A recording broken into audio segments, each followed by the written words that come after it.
Hi everybody, my name is John Cooper. I'm minister at Morpeth Baptist Church and I'm also serving as the chair of Mustard Tree. Simon has asked us to help you with your reflections this week. I'm going to be doing today.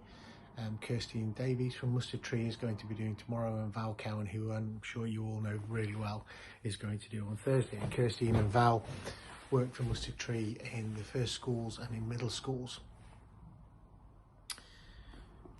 So the passage that I've chosen to bring to you this morning from the set passages is Psalm 133, and this is from the NIV version.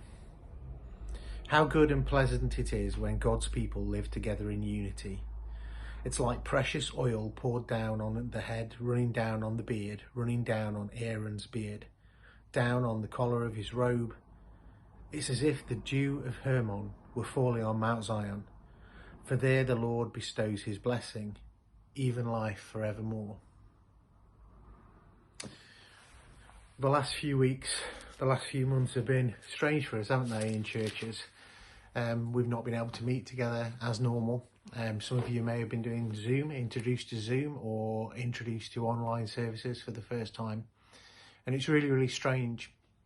And I think for all of us, it's meant that we've had to reassess what we think of as church. For some of us, that might be a building.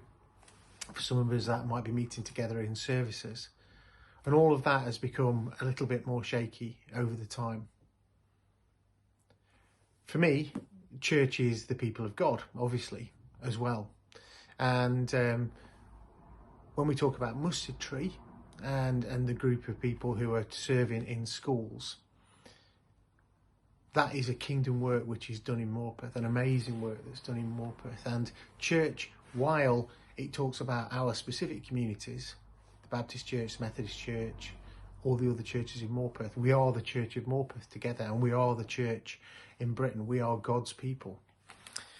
And this psalm says how good and pleasant it is when we live together in unity. And it talks about Aaron's beard, it talks about the oil flowing down, the blessing, and it's this impression of things pouring down, the blessing pouring down. It's exuberant, it's generous, it's overflowing when we live together as a church in unity. And some of that is about living peaceably, but a lot of it is about living in unity with a shared vision of what it is that we're trying to achieve, working together for the kingdom. We may gather in different places each week, but the fact is that we have a mind to work together. We have a mind to fulfill God's mission together, and we need to act in unity with each other. I've been happy over the last couple of years being in place to come and spend a lot of time with the ministers at the ministers' meetings, but also to come and preach at the Thy Kingdom Come service last year.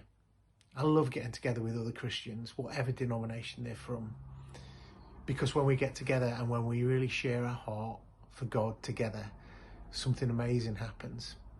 It's fine for us to be separated by our styles and denominations and various doctrinal differences that we have, but we need to concentrate on being God's people unified and having a shared mission and a shared focus on bringing his kingdom in Morpeth, in Britain, and to the world.